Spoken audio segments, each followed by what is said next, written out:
Federal ਸਰਕਾਰ ਦੇ ਸਵਦੇਸ਼ੀ ਸੇਵਾਵਾਂ ਦੇ ਮੰਤਰੀ ਮਾਰਕ ਮਿਲਰ ਨੇ ਲੰਮੇ ਸਮੇਂ ਲਈ ਪੀਣ ਵਾਲੇ ਪਾਣੀ ਸੰਬੰਧੀ ਅਪਡੇਟ ਪ੍ਰਦਾਨ ਕੀਤੀ ਹੈ।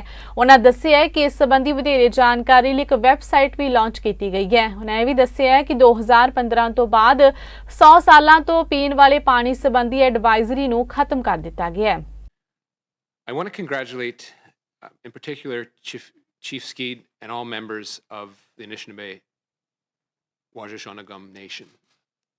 Each and every long-term water advisory lift is significant, and I'm grateful to have been able to celebrate this morning the most recent one about an hour ago.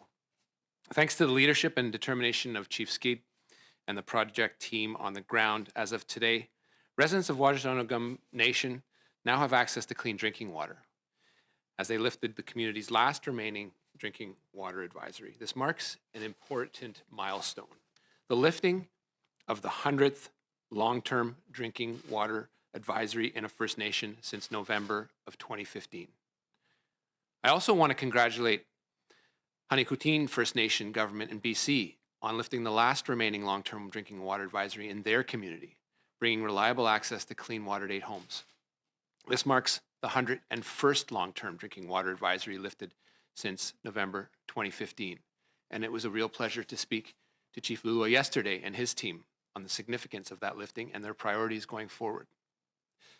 There's more progress today than ever before.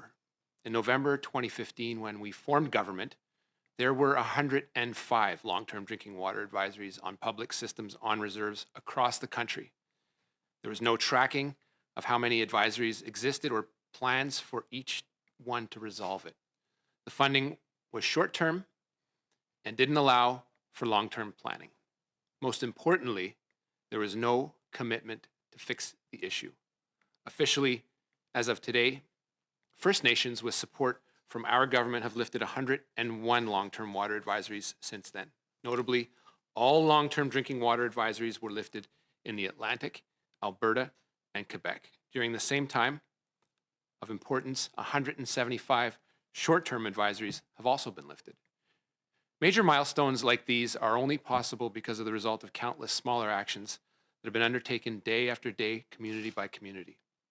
They are the result of tireless work by water operators and by project teams in communities, by the dedication of chiefs and council, and by officials at Indigenous Services Canada